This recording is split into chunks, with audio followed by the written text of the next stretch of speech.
childcare emergency. The nanny did not show up this morning, so just had to get Cha-Cha down before I could be with you guys.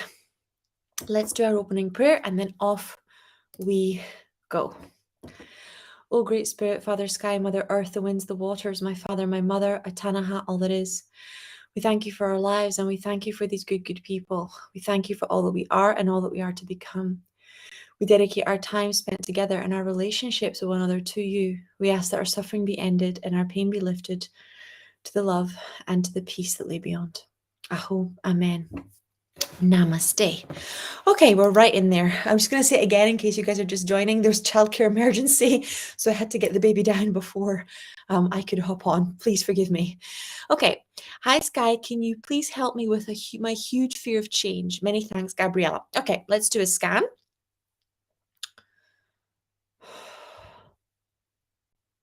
Okay, so when I'm scanning you, they're immediately taking me to your heart. And yesterday we were talking about courage, and it looks like this theme is a big undercurrent. So the word heart actually means like this, the French definition, the French word for heart actually comes from the word courage, right? So when our heart chakra is blocked, we don't feel able to tap into that divine warrior energy, that part of us that trusts life, right? That trusts God, that trusts ourselves, because that's what courage is. It's the capacity to trust yourself and to trust that God will take care of you. Now, fear of change, right, is a deep belief that you cannot trust yourself to handle what's coming, that you do not have what's in you to deal with difficult situations, that you are not strong enough, that you are not capable, right? That you are weak. Now, those core beliefs that you're weak, that you're not capable, that you're not strong enough, that you don't want to do it, that you can't be trusted, that you can't be relied on, will make you terrified of change. Okay, the only way for you to feel safe and secure in change is to know that your power is the power of oneness with God and all of creation. It is infinite. You are well able. You were given every single thing in your life as your perfect divine curriculum. Everything in life is happening for you, and you are 100% capable of meeting every challenge that you are given to meet, even if it doesn't feel like it. You are not your emotions, just like you are not your thoughts. And this is very hard for women to understand. Okay, just as hard as it is for a man to understand that he is not his thoughts or his mind, because men tend to go to thinking, it is so hard for women to understand that they are not their emotions and their feelings, because most women make all of their decisions based on their feelings. Most men make most of their decisions based on their thoughts, and this is masculine, feminine energy more than gender, right? But for women, we tend to make all of our decisions based on how we feel. And most of how we feel comes from trauma. Our feelings, our responses to different challenges, to different situations, were learned responses from what we learned from our parents, from what they projected onto us, and from what they projected onto us, and from what we observed would work to get us what we want, right? So if in childhood we got mom and dad's attention by being shy, by being badly behaved, by being sick, right? We quickly figure out that these feelings get our needs met. And then we recreate those feelings because we need love and attention to survive. It's not a conscious decision. As a child, it's a survival decision. Okay, so when you are transforming and shifting and evolving through change, you have to shift out of the inner child archetype, this energy of, can I do it? I'm waiting for permission to do it. How can I get this or manipulate this because I can't get what I really want, right? Mom and dad are too busy for me, so I have to find a way of manipulating or getting my needs met without anybody knowing, right? Otherwise I'll get punished. So there's a lot of us are making decisions about the changes we're going to make in our lives based on our a wounded inner child archetype. And most of our feelings are coming from that space. Sometimes it's even deeper than that. Sometimes it's a wounded inner mother archetype, or our wounded healer archetype, but most of our feelings, until we start to get to a level of wholeness, a level of healing, right, aren't coming from a loving place. They're coming from our traumas and how we survived those traumas. So, can we show you how to do what God tells you to do, no matter what, right? Even when it feels bad, even when it feels scary, even when you think you can't do it, because otherwise you're going to be living a lie. If you trust the feelings that are lying to you, telling you it's dangerous to change, right?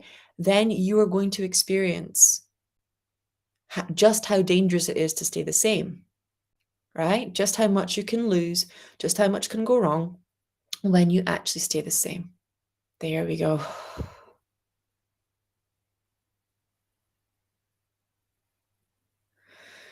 Okay.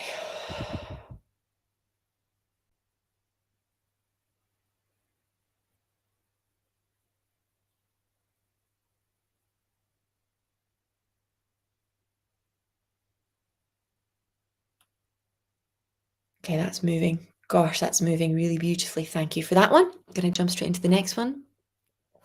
Oh, boom, boom, boom. Hello, Sky. I feel I'm not able to find my career path now anymore. After many years of a successful career, now nothing is happening with me. In the last few years, I couldn't find my place. Thank you. They're showing me that it's a real, you're not being able to make the shift from being an employee to being an entrepreneur in your mind. And you're waiting. So when you're an employee, you are waiting for your boss to tell you, you did a good job, now you can have a promotion. You did a good job, now you can have like your 5% raise or your 10% raise. You did a good job, now you can move to the next project. You did a good job, now here's the next big client, right? But when you're shifting into entrepreneur, you are validating other people. You are validating and trusting in your own creation, your own programs. So this undercurrent of courage and trust in yourself and in your in what it is that you are creating, and this shift from being validated by others to giving the validation, right? To giving the witnessing, to giving the space for them to grow and evolve instead of you receiving it from the boss. And that's why they call it mother father corporations, because work fulfills this community hierarchical need in us as children to have somebody above us go, that was really good, right? And there's nothing wrong with that. The problem only exists when you are shifting like you are shifting. When I'm scanning you, you have a deep desire to be doing your own thing. So for that, there's a complete shift in responsibility. There's a complete shift in where the validation is coming from. So I think Marissa Peer would really be able to help you with validating yourself and the importance of validate yourself. Her book, Tell Yourself a Better Lie, would really help you. Okay. So can we release that, please?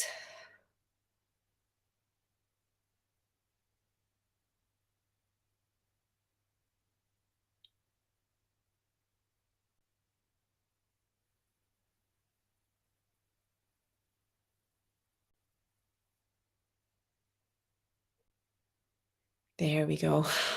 Okay, that's looking a lot better. And give yourself, literally, the angels are showing me, I'm getting your guardian angels in particular saying to me, give yourself permission to be who you are. There's a lot of social anxiety around showing up as you are. And this gets directly mirrored by clients. So your clients are not necessarily who creator is sending unless you've asked God to send you clients, right? What happens until you've gone up to that higher power and asked for divine clients is that you are still attracting clients at the level at which you are being a client. So when you book sessions with somebody, when you do therapy with someone, when you study with somebody, what kind of a client are you? Are you a dream client? Do you do do you do your homework? Do you actually show up? Do you take action on what they're telling you to do? Or do you maybe do, a little, like 50% or 20%? Do you have parts that you hide? You tell them you're doing something, but actually you haven't done it because you don't want to be held accountable. What are you like as a client?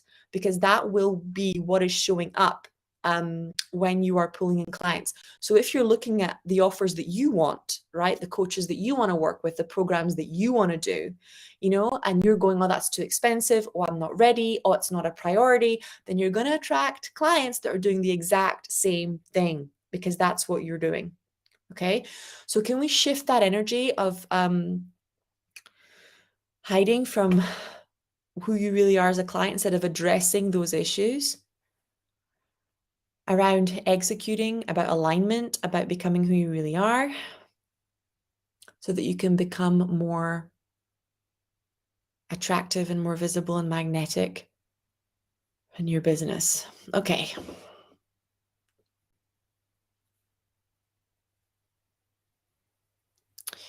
Hi, would you please do a scan and let me know what kind of investments will be good for me? I'm a bit scared of spending money.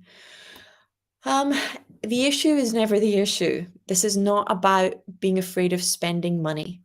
This is about believing that education should only be geared towards other things, which is something we're taught in school, that you get an education, everything else, science, English, art, math, etc. But nobody teaches you how to handle money, how to invest money, what to do. So you need to start investing in your financial education. You need to start reading books on investment. You need to start paying attention to people who are moving the way that you want to move in the investment world, right? As a rule, and the money book I recommend over and over and over again is the Anthony Robbins Money Mastery book. It's a mammoth of a book, but it's a very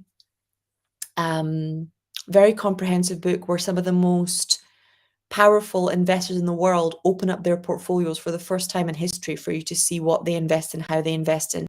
And he explains index funds, global index funds, pension funds in a massive way. But if you're thinking about starting investing, I would recommend getting an app like Plum, for example. Plum's one of the ones with the best interest rates. And then if you're new at this, opening up a stocks and shares ISA, because those and making sure that the stocks and shares ISA have global index funds available, because they have been shown to give the highest level of consistent revenue in all economic seasons, so even economic downturns, and to be able to outperform the best investors and the best hedge funds in the world. So that is where I would go. But I would start with reading the Money Master book so you really understand what you're doing. And then I would release the beliefs that you're just supposed to know, or that people that invest or deal with finances have some kind of magic or understanding that you don't have. They really, really don't. It's just that you don't speak that language. The same way that somebody that has never done a healing or has never come across metaphysics would have no idea what I'm talking about when I say body scan, or no idea what I'm talking about when I say aura or chakras, right? You just go, the same thing is happening to you. You're hearing invest and you're like, I don't know what that means. The same way as somebody's going, I hear body scan and I don't know what that means.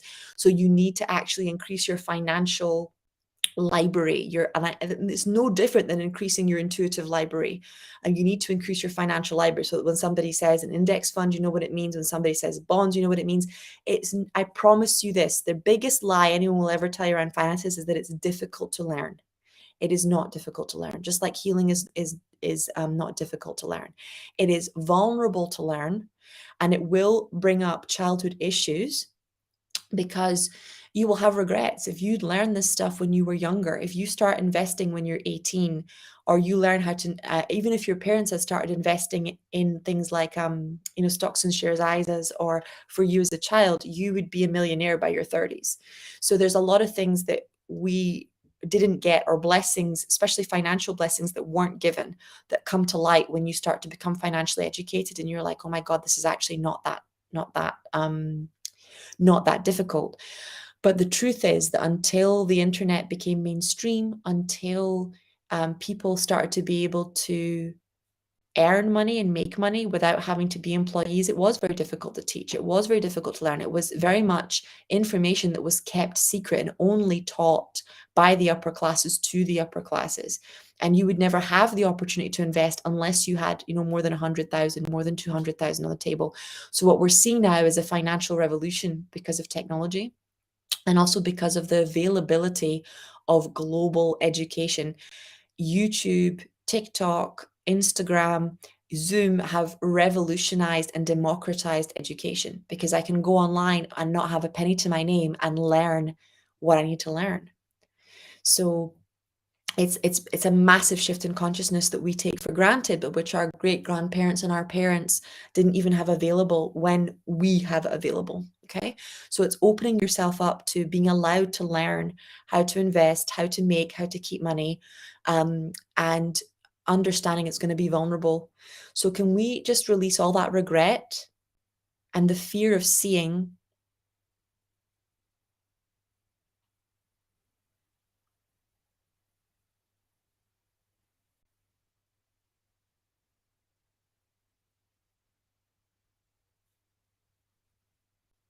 what's going on? The fear of seeing how much that broken financial chain has affected us, has held us back.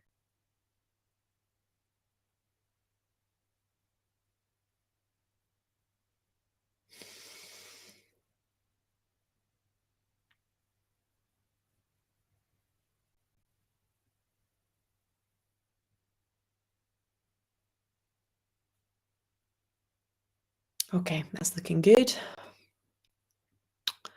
Okay, I've been dead. I've been a dead end, unfulfilling job for a few years now and feel stuck. Not sure which way to go. I feel like I'm an endless student. Any advice would be much appreciated. Thank you.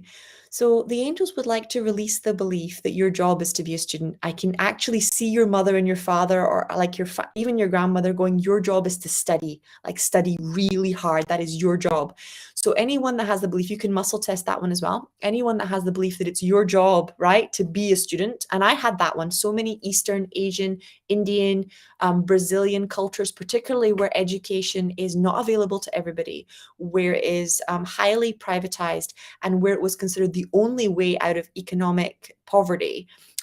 Education was sacred, and your only job was to study. Your only job was to get good grades because they saw that as the only way out of poverty. So, can we release that belief? Because now it's blocking you from getting out of the level you're in financially wise.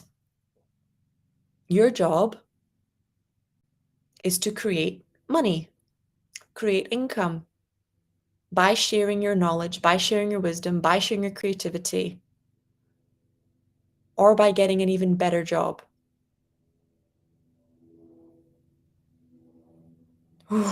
Now, we're back to this being really honest about who you are. So, when you're a spiritual healer and you're like, I'm just going to get this job because I need to pay my bills, but I actually don't like it. I don't like working. I don't like my boss. I'm just going through the motions, right?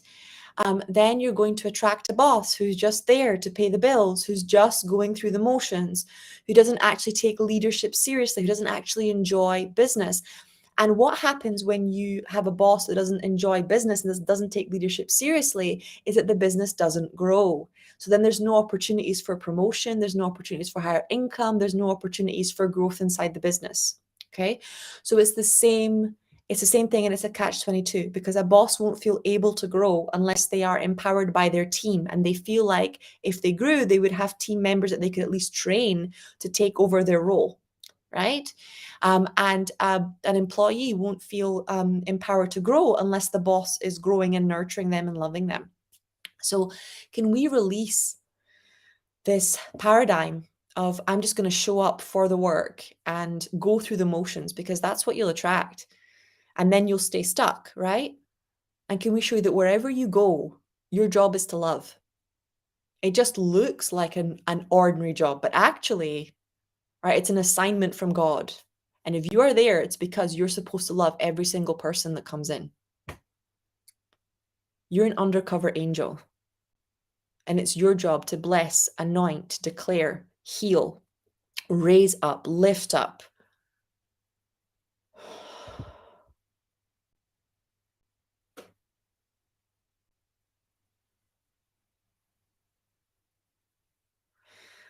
There we go.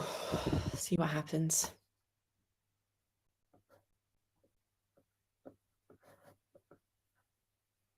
Hi, Sky. Can the angels give me advice about the decisions that I need to make about someone that I fall in love with? Okay, let me have a look. Okay.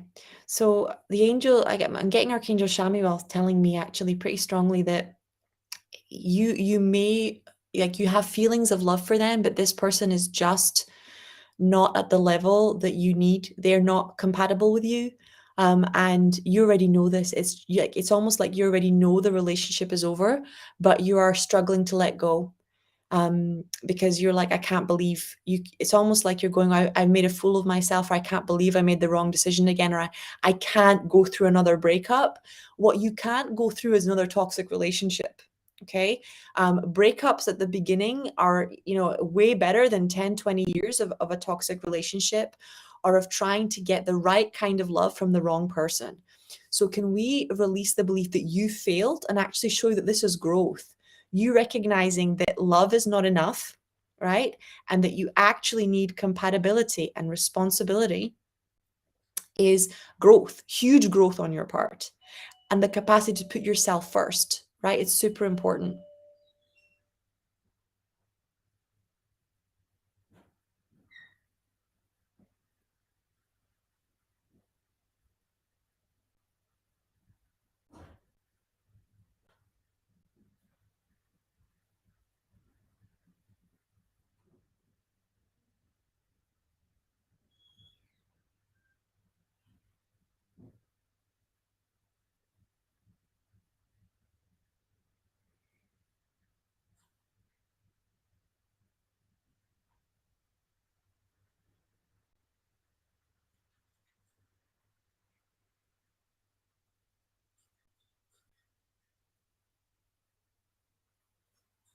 Okay, that's looking good.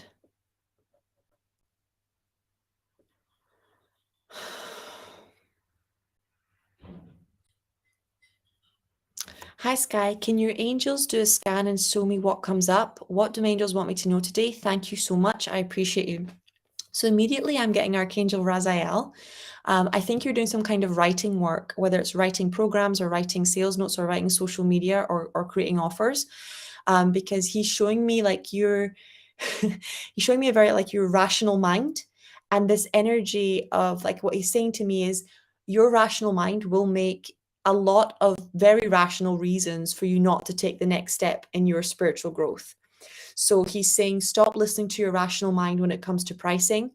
Look at the transformations that you're offering your clients or your people, and let your higher self, your creator energy channel these offers. Stop trying to get into your business brain when you're creating spiritual offers. Get into your energetic genius when you're creating your offer. Stop trying to go into like rational, because it's blocking you. It's taking you into, what are my competitors charging, what's the average membership, like this stuff. And I'm really being shown that you need to go into, what is my divine guidance, instead of putting your energy and the ways that you would block, right, your growth, or the way that you would be a client, to other people. Let creator or your higher self channel the truth of what's available to you and your divine gifts into your offers, is the guidance I'm getting for you, my love. Okay. Hi, beautiful. Any advice on health? I can't seem to release this weight and inflammation. Thank you so much. Okay, so the moment I'm scanning you, they're saying to me you need to work on anger, because you are swallowing your anger and swallowing your anger and swallowing your anger. Inflammation is always about anger. And the reason you can't release the weight is because you can't release the burden that the anger is on you. And they're showing me like the invisible burden, like the invisible mother burden, the invisible wife burden. And I think that you can't even see it. So it might be worth reading some books. Like there's a really good one, I kid you not, called Pregnant Then Screwed. There's a few others that talk into like the woman's invisible load. Like, for example, even if you don't have kids, just having a man in your life adds on average between 7 to 9 hours of cleaning to a woman's life. So it's called the invisible load. And it's even invisible to other women because we just are so used to it being this way. And it's been so normalized that mothers and women will take the majority, right? The majority of the housework, the majority of the emotional burden of resolving your partner's issue or the children's issues in the relationship, the majority of the yeah, the household chores, the majority of the what's it called, the arranging and organizing and coordinating and managing the family schedule. So there's a lot of aspects to this, including sacrificing financially their careers, that it's invisible for a reason. So I would take, there's actually a book called The Invisible Woman, that goes into depth into what they call the invisible load as well. But you need to let it come to the surface, because you're still telling yourself that you don't have a right to be angry, that you actually have a very good life. And anger is very much part of the healing process. It has to come out. And for it to come out, you have to actually understand yourself. Why are you so angry with this? Why does it feel like such a violation of a boundary? And this comparison, like, why are other people having an easier time of it than you? Which is a complete lie, but it's what's coming up. So can we just release you from having to have your load be invisible, so that you can actually see your own load? You can actually be there for yourself. You can actually recognize what you're going through.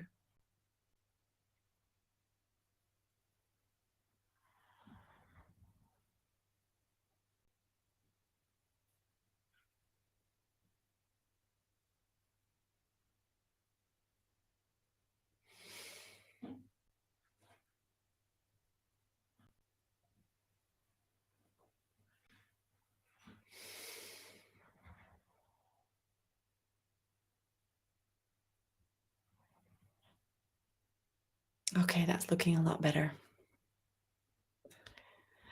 Hi, Sky. Thank you for everything that you do. You're welcome. The information you share is gold. Can you please ask the angels what diet would be good for my body? Sending much love to you. My love, I'm really being shown that you have to start eating fresh food.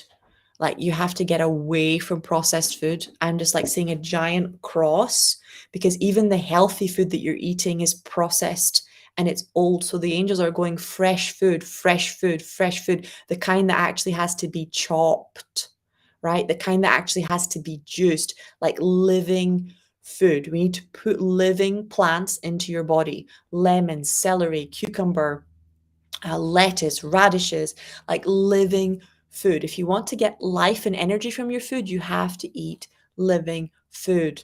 What I want you to ask yourself, what the angels want you to ask yourself when you walk into the supermarket, right, is this alive? And if it's not alive, put it back. That includes if it's in a tin can, or if it's in a plastic pack, or if it's goes inside the oven. Anything that you would energetically scan and goes, that has no life force energy, put it back. Because if it's not got life force energy, it's going to take yours. Does that make sense? So your angels are going, stop it. You have an important divine life purpose. Your diet is currently sucking your energy out of you. And they're going, take this seriously. You've taken investing into your spiritual education seriously.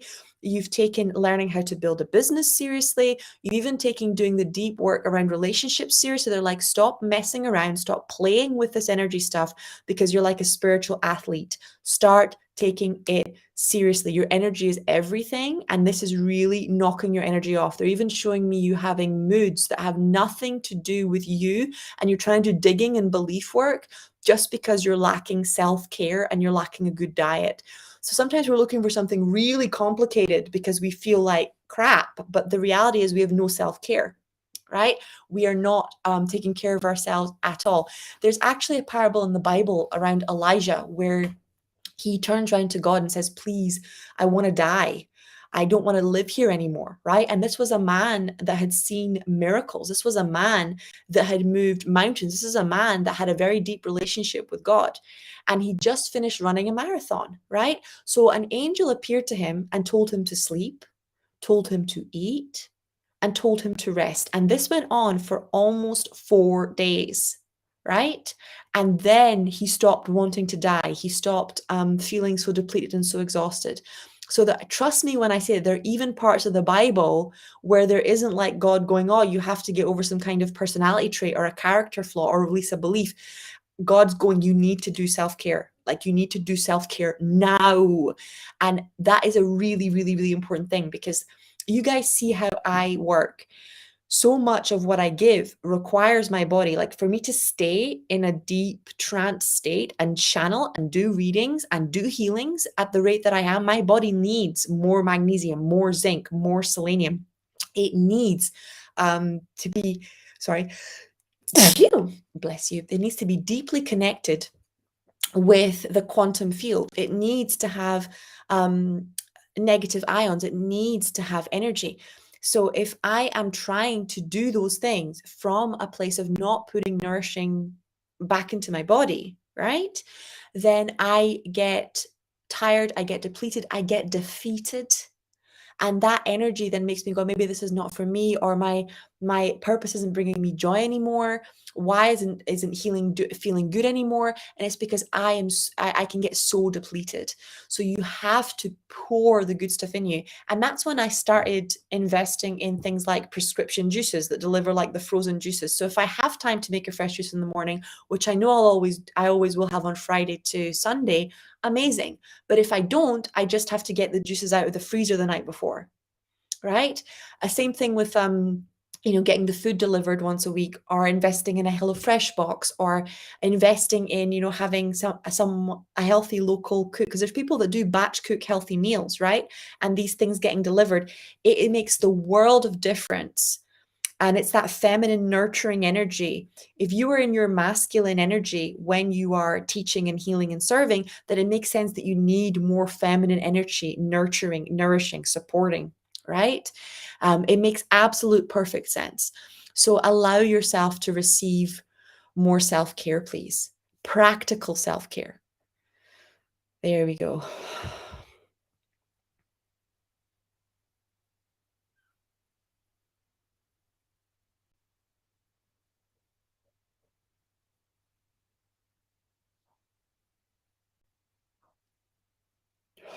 Right. And I'm getting Archangel Metatron coming in and talking about time and around manifesting time and creating time in your own life. Okay. So when it comes to particularly food, most people never do this, but take a moment and just think with me. If you spend 15 minutes prepping breakfast, half an hour making lunch, half an hour prepping dinner, and then another half an hour for it to cook, right? And then with each of those meals, you spend about 15 minutes doing dishes. That is between 3.5 to 4 hours of work. And that's only if you are doing your meals only, right? So the moment that you start to add up 4 hours a day times 7 days a week, you're already on 24 hours, right? 24 hours that you could be either spending more precious time with your family, or um, putting together your business offers, or being live on social, or studying something that you want to study. And if you think 24 hours a week, 57 weeks a year, that's 57 days out of your year, right? They just went into food and meal prep. And that doesn't even take into the time that it will take you to choose what you want to eat, go to the supermarket, order your food. So it makes a huge difference when you get organized and when you put systems in that nurture you food wise. Okay, it's really important for you to put systems in. Hi Sky, what blocks clients that declare themselves willing to do a quantum hypnotherapy session to actually quantum jump during the session, and what kind of session would be successful for them? Okay, so we just talked about how we get the clients that are a mirror of what we are as clients, unless we are asking God for clients. So where are you refusing to quantum jump in your life? Where are you afraid of quantum jumping? And they're immediately showing me your pricing.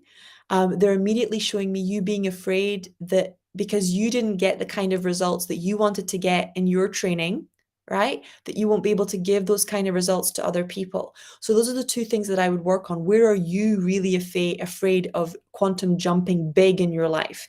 And what would you do, right, if you were to quantum jump? Most people think that the biggest block to people quantum jumping successfully is about how they quantum jump, or where they quantum jump, or where they, like, the place that they go, or how dream their vision is.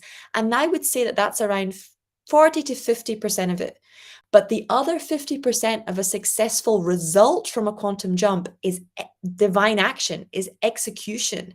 And it's the same thing when you study projects and planning. Most people think it's the plan that's flawed when 95% of problems with a project, which the project is the manifestation, right? The translation of the idea into reality is execution, is action, not the planning. Okay. So you have to really take a minute and go, where am I not executing? Where am I not taking action on the level that I know that I'm capable of? And what happens in my body when I think about it?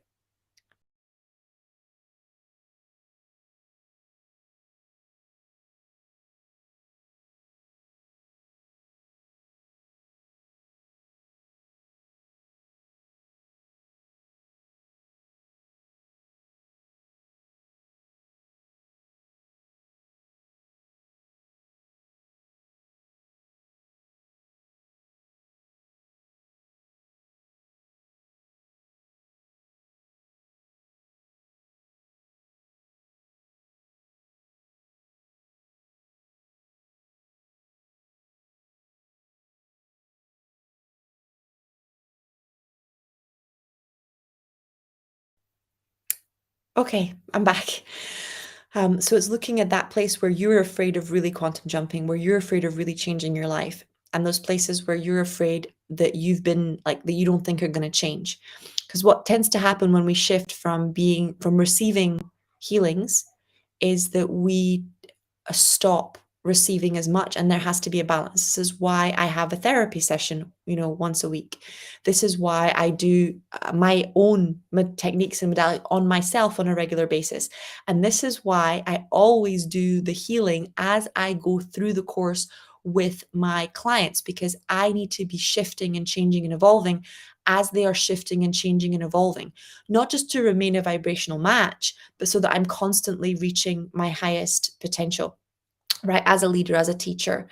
And so that you can also pick up on the triggers that are coming up, right, for yourself. But if you're attracting clients in hypnotherapy sessions that are scared of actually quantum jumping, you're looking at fear of change. So one of the things that we do in theta when we do future readings is we ask them, what negatively changes in your life if you make this quantum jump? So for example, there was a man that came to see Viana, and he wanted to be wealthy. And when they quantum jumped into the reality where he was wealthy, he said they had huge houses. He owned like properties all over the world. And clearly it was really obvious that he wanted to be like a property tycoon, right? And I said to him, so what's the bad side about it? All the houses were empty. He had no one to share his life with, right? All his family were just using him financially. So sometimes you have to look at what we in hypnosis call what's the secondary gain. And you don't necessarily even have to put someone into trance to figure out what it is. You can just ask them, right? What happens to the wealthy people in your family? Do they have to take care of everybody else? Do they have to pay all the bills? Are they the ones that are responsible for other people's mistakes? What are the consequences of being successful? What are the consequences of being healthy? And when you actually are real about there being consequences, about there being a price to success, then you can work on it. And one of the ones end up working on the most with women is that the price of success would mean they would no longer get to be a mom, right? If they're really successful, then they're not going to take care of their children. Somebody else is going to do that. They're going to have a nanny or a childcare professional. The kids are going to be more nursery, and then they have this huge right, so that's the mummy guilt coming up. Or they're really afraid that they are going to they're aware, right, that they're not going to teach anymore. So a certain level of success, you're doing spiritual teaching, you're doing spiritual healing. The next level of success is that you become the CEO, and you are in charge of training all the teachers and training all the staff. You're no longer in there training and teaching, right? Or you're doing both. You're doing the teaching and the training, and you're running. It's a huge level of responsibility. And they're like, oh my God, I want my life to get easier, not harder. And then they hold back from the quantum jump, right? Same thing with relationships. What are the negative aspects of it healing? And when you understand that to the unconscious mind, right, everything that it's doing is positive, So if somebody doesn't want to quantum jump, if somebody doesn't want to change, if somebody doesn't want to get to the root of the issue, it's because they are getting more from the problem than they think they are going to get from the solution or the manifestation. So your job is to be like a detective and figure out exactly what it is that they are getting, what benefit, what good thing is keeping this in place. And I have to do the exact same thing with people who are struggling with illness, because nobody ever asks you what's the good thing about the illness, right? But the good thing about the illness might be that it unites your family, it stops your parents or or you and your soulmate from arguing. It might be that life is precious for the first time in a long time. It might be that your insurance does a massive payout, right? There's lots of things that go unsaid and unspoken and seem distasteful that the unconscious mind is picking up. And the unconscious mind is going, actually, this is way better than what I had to do before. This is way better than the house and the cooking and the cleaning and the husband that ignored me and the kids that didn't realize I existed. And now I'm actually getting love. Now my kids are actually connecting with me because they think they might not have much time left. Now my partner is actually doing the majority and pulling his weight and leading in the home, and I'm actually getting to rest. So if I go back to being healthy, I'm going to lose all those things, right? It's exactly the same thing with quantum jumping.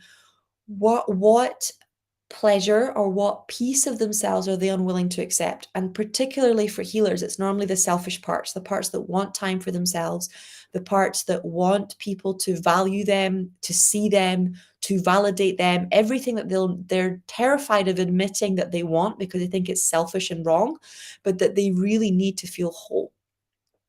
So it's quite a huge lesson. This is such a good question, because if you think about any person that triggers you in your life, whether that's your partner or your mother or your client, I want you to think about what part of you that they represent, right?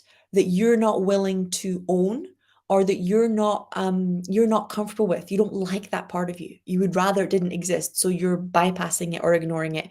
And healers often tend to ignore the part of them that doesn't want to grow, because they're like, I should want to grow. Everybody should want to grow, right? Our purpose in life is to evolve and grow. But that part that doesn't want to grow, that part that's happy exactly as it is, that part that doesn't want anything to change, actually teaches you one of the ultimate virtues that there is. It teaches you presence, right?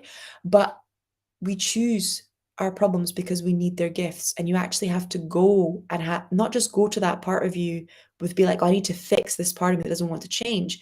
You need to go to this part of you and go, okay, where am I lacking this presence, and what happened to you that you are no longer able to be present with the good in your life?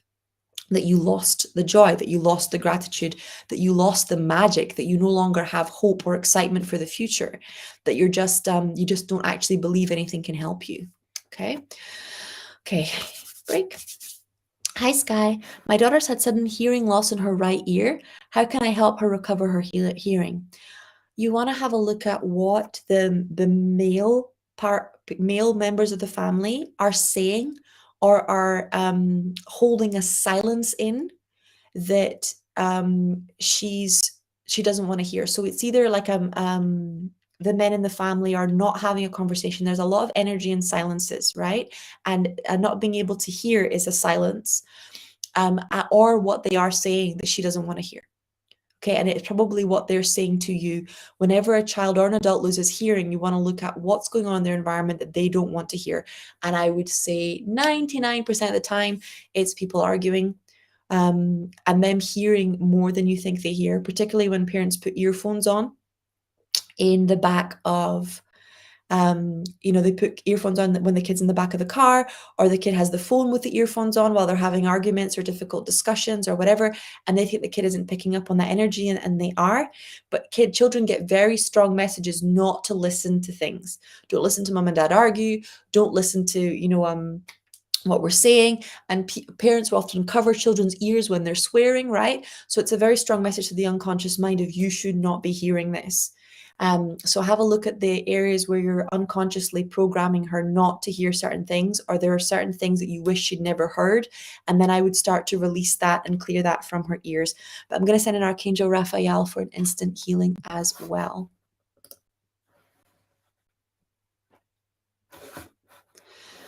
Okay.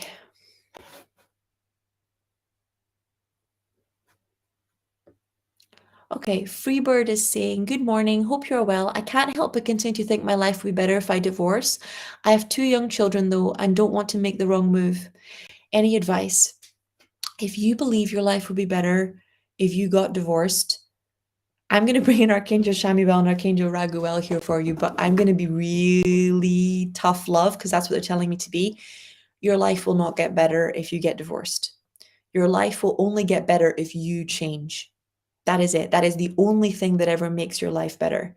In fact, if you decide to get divorced, there will be a period between 6 months to a year where things are going to get worse, right? Why? Because moving house is stressful. Your children losing their father or their mother is really stressful and really hard for them. You think that by getting divorced, you're going to get this person out of your life. The reality is, once you have kids with somebody, that's not the case, right? So there's a lot of complications that come with divorce that are invisible until you are actually in the situation. So the first thing your angels are saying is, please go and speak to people who got the divorce and ask them for what they wish they knew before they got divorced. Okay? So that you're really, really, really prepared. And then I would go out and, make sure you find really good therapists for the kids and for yourself. And then I would get ready for things to get harder before they get better, because you will release the burden of the toxic relationship, but things are going to get tough. And all the change that you are waiting to get divorced before you allow yourself to do now. Build your confidence now. Change your beliefs now. Look at and muscle test all your beliefs around divorce. Look at and muscle test all your beliefs around marriage. Sort this stuff out now, because when you are on your own, when you're trying to handle somebody else raising your kids, when you're trying to handle the other parent dating people that you have no control over who they're dating and the influence that person has on your kids' lives, that is much better dealt with now than it is dealt with after the divorce, right? So when it comes to getting divorced, that is always a decision between you and Creator. And sometimes it is the right choice, but you need to go in with eyes wide open. It's not going to make life better. The only thing that makes life better is you changing. Whether you're divorcing or not is a completely different issue. Divorce is going to make life tough for a while, and then things will start to get easier once you've adjusted, but it's a radical change for your entire family, right? So get ready for it to get a little harder before it gets easier, at least 6 months to a year of it getting harder. And get ready financially, emotionally, spiritually. Lean into the really tough conversations that you're going to have with your kids, particularly when your partner is bad mouthing you, or parental alienation, where they're saying that you're the reason the marriage fell apart, or your kids are being put into situations they should never be put into because you two aren't getting along. And those are the conversations that you should be having with the kids now anyway, right? So 100%, if you feel this is the right path, then ask the angels to help you, but get prepared. And the lie the ego's telling you that life will get better, it's going to get tougher for a while. Okay? Not easier, but the right thing is not always the easy thing, right? So it's okay for it to get harder for a while. It doesn't make it the wrong choice, but you're really going to have to gather your strength, like really gather your strength, because where you are going, like you said, is probably going to be better on the other side, but you're going to cross a really difficult patch before you get to the other side. Okay. Montenegro Collective. As that educated so many people, yeah, you need a financial education. You cannot become a financial adult without one. It's just the way that it is. It's like you can't become emotionally intelligent without an education in emotions. You can't become spiritually intelligent without hanging around people that have spiritual intelligence. You need a financial education. Hi, beautiful sky, sending you love. I received a healing in one of the master classes about immigration trauma. I feel like I need to continue to work on this, but I'm not sure how. I've lived abroad twice, but came back after a few months. Can you help me? Thank you so much. My love, you do know how. You're just afraid. You do know how. You're a healer. You need to book in your sessions and you need to sit down and do the work. You need to stop trying to heal this fast and get really present with the wisdom in your wounds. Okay? People tend to focus on the result instead of focusing on the actions required to give them a result. let me give you an example, because we're about to go into the new year, right? Most people are planning what they want to achieve during the year, but they're not planning what they have to do daily to achieve those goals. They're like, oh, I want to make more money in 2023, but they're not planning the offers that they're going to have. They're not planning how many times a day they're going to discuss those offers or promote those offers. They want to have a better relationship, but they're not putting date nights in their calendar. They are not taking programs to learn how to be a partner inside relationships and how to choose better partnerships. So a lot of people have this goal, but they're not practicing it in the present moment. And it's the daily actions that take you where you want to go. If you want to resolve the immigration trauma, then you're going to have to book those healings, and you're going to have to work on all of the regret and all of the loss and what it feels like, right? To feel abandoned by your country, what it feels like to lose your culture, to lose your heritage, to lose your language, to be a stranger in your own community, right? To be the first scapegoat if something goes wrong. These are the real undercurrents that you're playing with, and they're not small. So it's kind of like world relations on speed, but if you want to heal that, you're going to have to slow down and stop trying to get to the result and focus on the healings. Like literally write down a session on the loss, a session on, being a stranger and feeling like I'm never going to belong, a session on never belonging no matter where I am, because then once I leave, I'm no longer one of the tribe at home, but when I'm the immigrant, I'm never going to be one of them. So I'm always displaced. I'm always misunderstood, right? And very often there's an energetic belief, and you may want to muscle test this, that I am homeless, right? Because you've left home and the new place that you're in doesn't feel like home and may never feel like home until you actually download yourself with, I know what it feels like to be at home in London, to be at home in America, to be at home in China, to be at home in Dubai, right? So you may have this energetic frequency that you're homeless, but you need to start focusing on the healings instead of on the result. Why? Because there are gifts in those healings, right? It's not me telling you to work harder. It's me telling you to work smarter. You have to slow down and actually get the gold, get the wisdom from the healing instead of being like, oh my God, another healing I have to do, right? That is the worst way to show up to a healing ever. You have to literally put on beginner's mind and go, how am I going to get the best out of this? How can I show up at an even higher level for these healings? Because the healings will always be the fastest way to transform, shift, and evolve, right? They're never going away. They're never going anywhere. This belief that when you're enlightened, you won't have to do any more healings is just rubbish, right? You will always have to do healings because this world is a fear factory. So there is always going to be trauma. There's always going to be exposure to darkness in 2D. So it's one of those things that you have to accept, that healing is a part of life as a spiritual healer and teacher. And it's not outside of acceptance, it's not a way of fixing yourself. It's how we stay who we really are. Every time we get sucked away from who we are, every time a trauma separates us from God, the healing is how we return to God. We return to God, we return to God, we return to God, we return to God, right? It's always the way. There is no other way.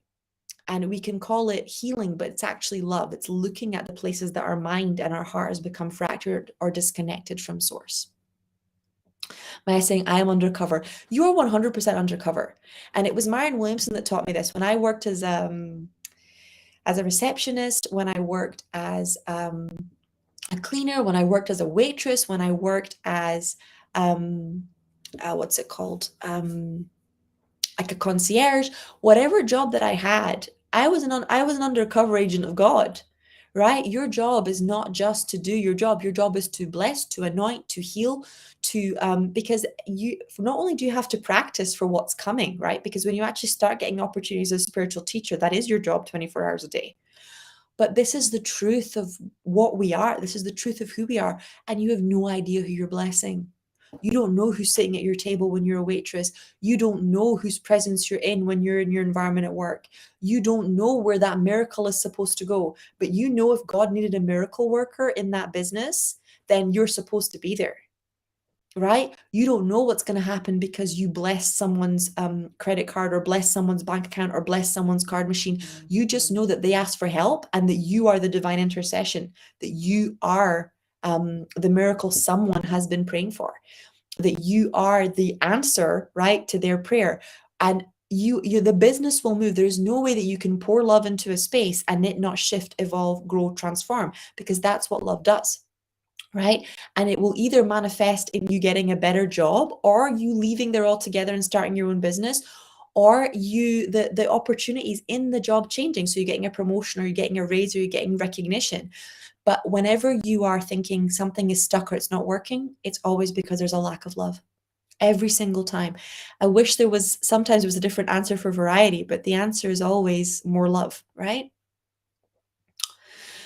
Hey, can you please tell me, it's Jamie Moline saying, hey, can you please tell me if my current partner is my soulmate or if I need to lovingly release them? My love, this is a lovingly release situation. You already know I'm getting Archangel Raphael coming in because she wants to help you mourn the end of the relationship, but this relationship's been over for a few months. They're actually showing me you've been unhappy for almost 4 months, deeply unhappy. So they're saying it's okay to release the guilt that you're no longer in love with this person. Okay, but it's important that you are able to honor how you really feel. Hi, Sky. Guidance for divine timing and divine partner for me. Thank you so much. Okay, let's have a look.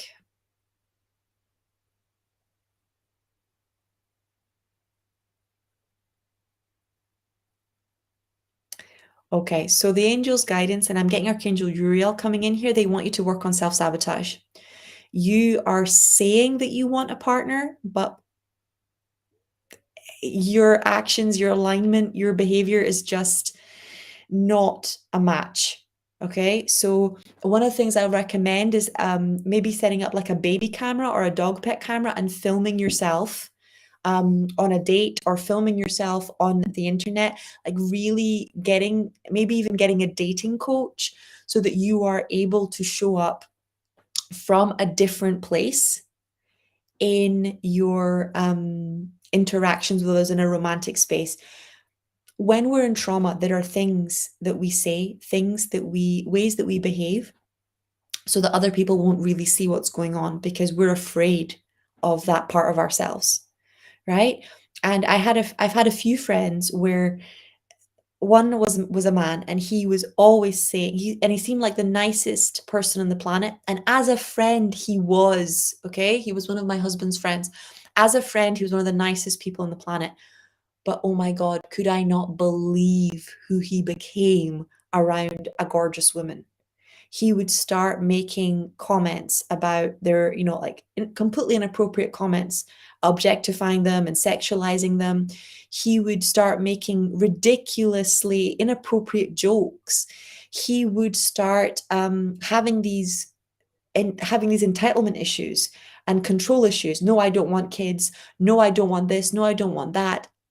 And I would never, ever, ever have seen that if I hadn't agreed to set him up on a date with a girlfriend. And then she literally called me and said, why did you set me up on a date with this person? What is the matter with you?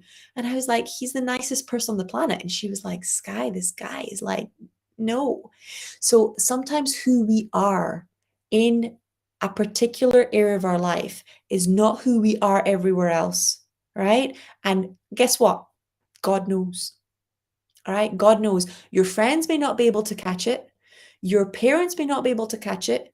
And even the people you're dating may not be able to tell you because they don't have a strong enough connection with you for the truth to come out. And we can't tell people deep truths unless we feel safe, right? But there's something going on here. So you need to film yourself or watch yourself, maybe go on a double date with a friend. But you need to become really quiet inside and figure out what it is exactly that your trauma is doing in the relationship space that's sabotaging your relationships, and get really honest about what's coming up inside that space for a shift to occur here. And Archangel Uriel is going to help you with that, but you need to get really quiet and really oh God, I'm being spammed by a crazy porn site. Of course, because people that want angel readings are into that. Know your audience. Hi, Sky. The quantum jumping idea is opening so many possibilities in my mind. Thank you for this. My question is, in my own personal way, I want to connect with God and quantum jump. Thank you. What is my own personal way to connect? Meditation is the best way. Prayer is the best way. For me, that's what I do, prayer and meditation. And there's a lot of different ways to do it, right? There's meditation and prayer where you're literally getting on your knees and you're praying. And there's meditation where you're literally going into stillness to pray. And then there's nature meditation where you're starting a walk, for example, with a question for God and saying, Dear God, I dedicate this walk as a prayer, or this dance as a prayer, or this meal as a prayer. And it's called acting meditation. So the meal becomes a meditation, the walk becomes a meditation, the dance becomes a meditation, and then the answers come to you, right, based on the intention that you set for that prayer. But or some people do like um spiritual writing, or unconscious write it's not unconscious writing. I've forgotten what it's called, but when you close your eyes and allow yourself to channel your angels or creator when you write. But you need to just start having a conversation with God. Start talking to God every day. Trust me, it will talk back. The same way your angels talk back, you'll start seeing signs, you'll start seeing messages, and it's normally a very calm, still voice, and you'll find the same advice comes back over and over and over again. Hi, Sky. I'm feeling multiple ways at once this morning. Will you do a scan to see what I need to focus on today? Thank you. Okay, so the angels are saying focus on love, focus on love, focus on love. It's like your day is a list of things you have to do, and not one of them brings you joy. So they're saying focus on love because you are getting sucked into have to, and it's taking away your sovereignty. So anyone that's getting sucked into have to instead of desire to, love to, there we go.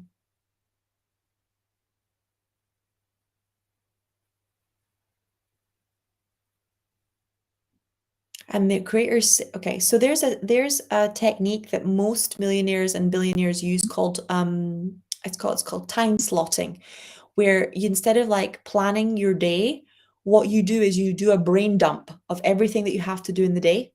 And then you choose the three most important things, the things that are going to move the needle the most in your parenting, in your relationship, in the business, right? And then you time slot those three things into your calendar.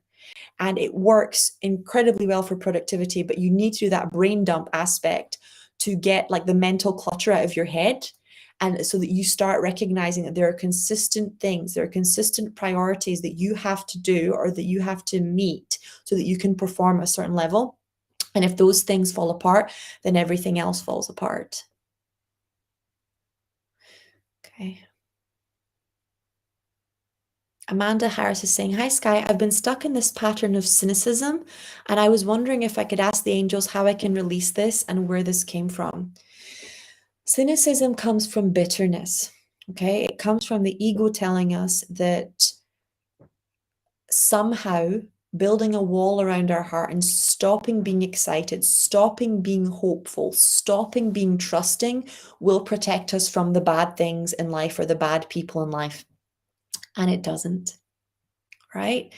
The truth is that the only thing that protects us from the hurt that we endure and the pain that we go through is our connection to God and our capacity to rise, our capacity to overcome, our capacity to know who we are instead of get sucked into revenge or responsiveness. So it's asking God and the angels, anyone that needs the seeds of bitterness that have been planted in their heart, in their nervous system, from intergenerational trauma, from toxic relationships, from years of allowing other people to abuse them or harm them or hurt them. Can we just give Archangel Uriel, Archangel Michael, and Creator the permission to start dissolving these seeds of bitterness, because this is not protection.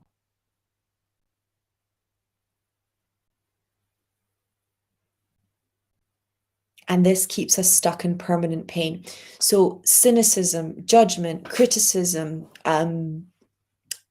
isolation, addictions, they are never, ever, ever going to bring you peace. It's a lie.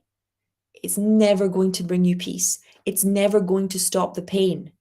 it's only going to make the pain worse. You letting go, you forgiving, you moving on is going to make everything better. Now, notice I'm not promising you a life without pain because it's not true, right? I am promising you a life with less pain. I am promising you a better life with more joy, with more opportunities for good connection, with more opportunities for your transformation. But this idea that we have when we're functioning from this child archetype, that if we were just good, then nothing bad would ever happen to us, is 100% being a child. Because when you're a little kid, you think the only bad things only happen to you because mom and dad are angry, right? Or mom and dad don't like something, or you're a bad kid. The reality is that life is a mix. You get some incredible things, you get some challenges, you get everything that you need to self-actualize, but you'll never meet somebody that hasn't been through hard stuff in their life, right? But I promise you that the ego mind telling you that cynicism, judgment, becoming hard, becoming bitter, becoming aggressive is going to protect you from nasty people, it isn't. It doesn't stop the things that are happening, the things that will happen happening. What it does do is it makes you less able to respond, it makes you less able to defend yourself, and it changes your nature, because instead of being yourself, especially when your nature is kind and soft and loving, you start to become angry and cynical and twisted, and then you disconnect from yourself, and then the pain increases even more. Okay, so let's just release this belief that you are protecting yourself this way, because you're not. Protecting yourself means telling people no, means moving away from that person or that situation, means identifying the difference between what somebody's saying and who they're being very quickly, and not second guessing yourself or doubting yourself. And it also means being honest about how something made you feel, right? Giving someone a chance to not do it. There we go. Okay, so I'm gonna jump over to the next call. I will see you guys from 4 until 5 with the quantum leap. Thank you for being so wonderful for me today, especially with the childcare issues. I can't wait to see you guys in the discovery calls and in medical intuitive, and for the next round of quantum jumping that we're doing this afternoon from 4 until 5.